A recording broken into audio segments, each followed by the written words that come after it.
This is Kat with Beadaholique, and in this video I'm going to show you how to finish off your loom pieces with Create Recklessly Faux Leather.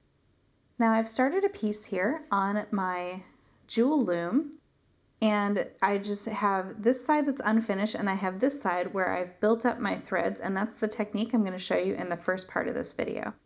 So when you start the loom and you know you're going to use this finishing technique, you're going to want a good amount of thread on your starting needle. So when you start, make sure that you have a nice long tail, because what you're going to do is you're just going to weave back and forth and you're going to build up to about 1/4 of an inch.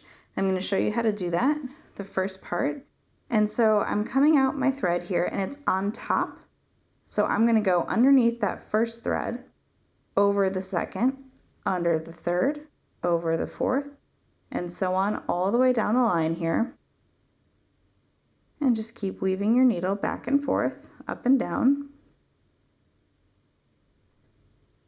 until you get to the end. And now you can see a little bit on my needle there that I have threads that are up and down, so I just kind of do a little zigzag across. And now you just take your needle and pull your thread all the way through.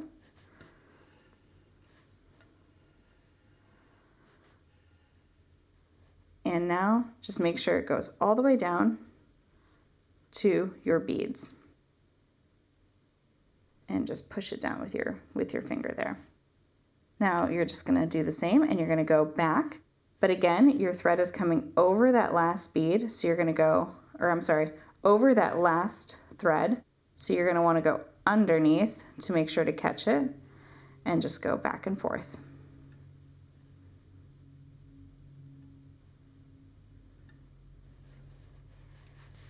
I'm actually going to turn this around. I'm sorry, I'm a right-handed person, so it's going to make it a little easier for myself to go this way. But again, I hope I didn't confuse you. So you just go down and under and down and under.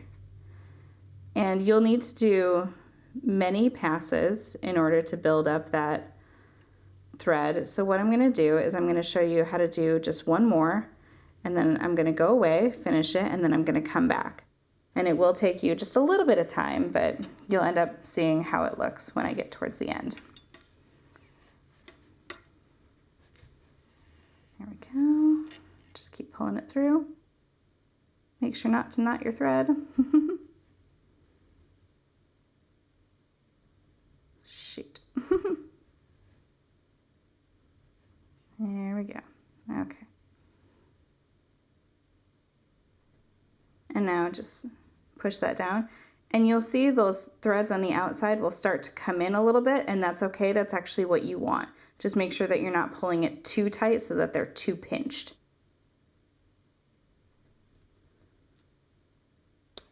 There we go. Okay, and I'm just going to repeat and go backwards.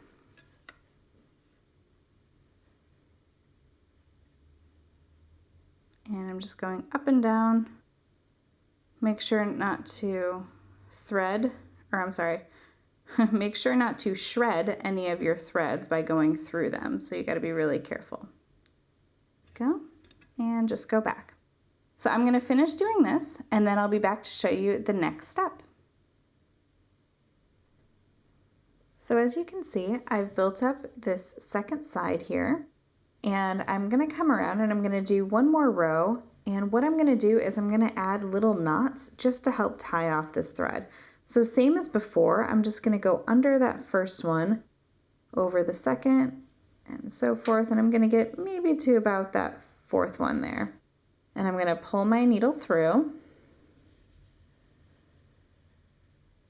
And what I want to do now is I'm going to go back underneath that same thread, and I'm just going to kind of make a little sort of loop, really. I guess it's less of a knot and more of just a little loop, just to try to tie off some of that thread there. So now I'm just going to continue, and I'm going to do a few more.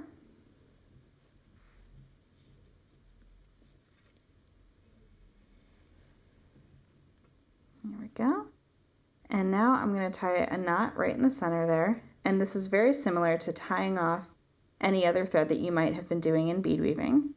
Just going to go through that little loop and bring that knot down to the center.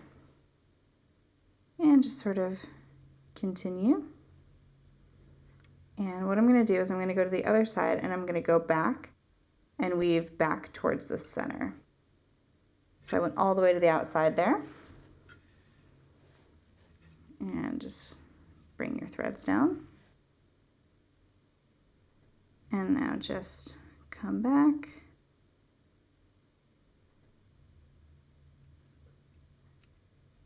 And I'm going to go over that last one there. There we go. And now I'm going to go around that thread again.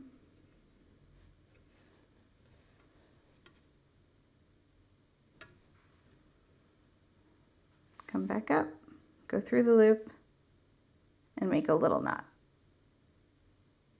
There we go.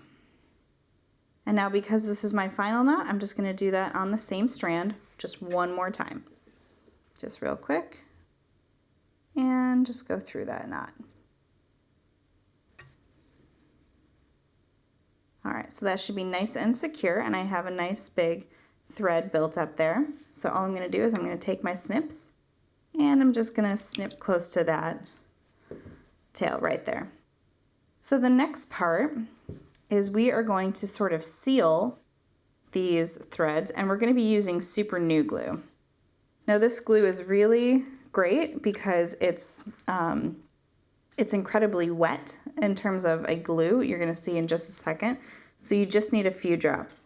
So what I recommend, actually I'm going to take just a little post-it note or a little scrap of paper and just hold it underneath so you can kind of see. And then you'll see how sort of wet this is. And now you don't need too much. So you just kind of want to use the tip of the glue bottle and sort of spread it along. And what you really want to focusing on is the tops there, making sure that's nice and sealed. And what I'm going to do is I'm just going to kind of flip over my work here. And I know this might be hard to see, but you're going to do the exact same thing on the back. Just add a couple drops of glue, even less on the back because it'll kind of go through. But you just really want to make sure that you have a nice seal on those threads. Just like so. So you can see how it's really just sort of wet on those threads. So what I'm going to do now is I'm going to set this aside and let this dry. And I definitely recommend that you let it dry overnight. So while this is drying, I'm going to show you the next part so we can help get prepared. Okay, so I've already gone ahead and made one of my little ends here. And this is just using a little piece of the Create Recklessly faux leather. And I have here the Ultra Suede microfiber. So this is just sort of the one edge of the tail that we're going to be making. So I'm going to show you how to make this. So what I've done, let me show you on my piece here. The way I measured how long I needed this to be is I measured how long I wanted it to sort of cover. Now, because you see that the hole for the Ultra Suede is about, I would say about 2/3 of the way back, I just wanted to make sure that it was going to cover that. See how that sort of fits? And then I wanted just a little bit on each side because I need to make sure that those ends are going to be glued down. So when you do this type of finishing technique, you're going to want it to be a little bit wider, and you're going to want to make sure that there's enough room for your threads to be before you make that little slit for your Ultra Suede. So let me set that aside. So for this particular piece, I made a square that's about 1.25 inches by a little bit over 1.25 inches actually. So this is my little piece here, and you can see it's actually very easy to cut on the back. So now what I'm going to do is I'm just going to fold it, and I'm going to fold it again. And what I'm going to do now is I'm going to create a little slit in the top there, and I suggest using snips for this so that you can snip a little bit at a time, and you're just going to snip just a little bit. There we go. Just enough. And then open it up and flip it back the other way because you're going to want the snip to go all the way through, and you can see it went through just a little bit. I'm just going to widen that just a little. There we go. So now I have my slit for my ultra suede. So for this particular bracelet, I'm going to be using about 12 inches of ultra suede. And you can either use your snips again, or you can just use regular scissors just to cut that. I'm going to go ahead and set that aside. Okay. So now what I'm going to do is I'm just going to go through and just make a lark's head knot. So what needs to happen is two ends need to go through the little slit that you cut. And sometimes, because you don't want the slit to be too much, I'm just going to go through one at a time and just sort of pull that up through and down through that other side. If you need to make your slits a little bit bigger, you can at this time. So now I'm going to take that second piece and sort of squeeze it through. There you go. And through that second one. There it is. Okay. So when you fold it over, you'll have your two ends coming out one side and a loop on the other side. So very simply, all you need to do is take your two ends and go through your lark's head. And I'm going to even it out by pulling on one of those strands because I want my two ends to be even. But now that they're even, I can just pull. And now I have that nice little lark's head knot. So we are all set with our two pieces. So all we need to do now is let our loom piece dry, and then I will show you how to officially attach these and get your loom piece off of your loom. So for the next part, I have my glue nice and dried, so my ends are really stiff. And now it's time to take it off of our loom. So you can either use scissors or your snips. And what you're going to want to do is cut close to where that glue is, because it should be all nice and stiff by now. So that's nice and stiff, and that's not going anywhere. So I'm just going to flip it around and do that on the other side. Of course, you can see it's already sort of coming off, so you might just have to pull it a little taut.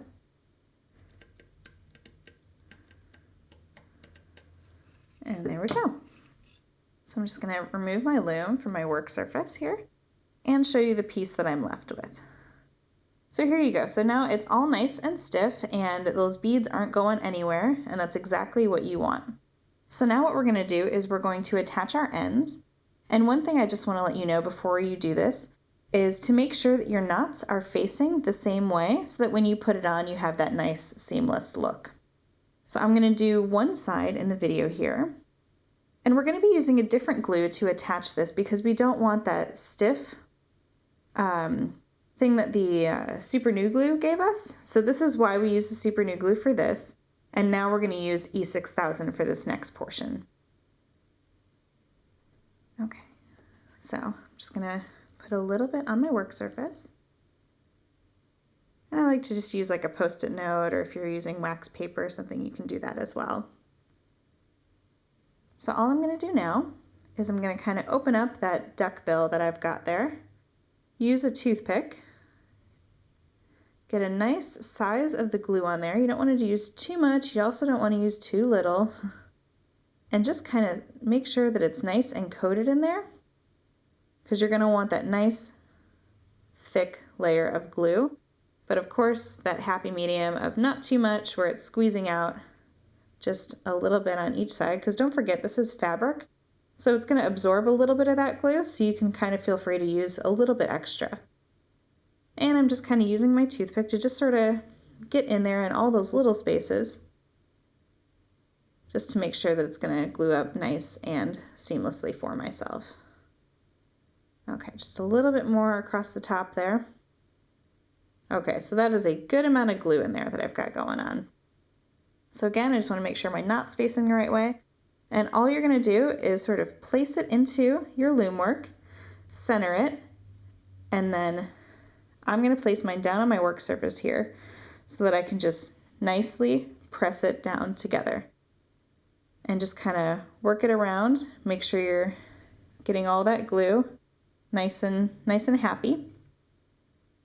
And also make sure that those beads come right up to that edge there. You can check it on the back as well.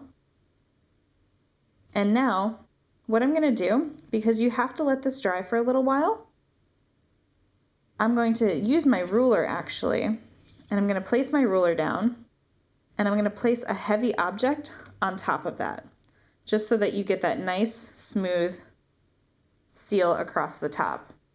So all I'm going to do now is I'm going to do the second side, and when I come back, I'm going to show you how you can tie this onto your wrist and how easily it looks. So I'll be right back to show you that after I've done the second side.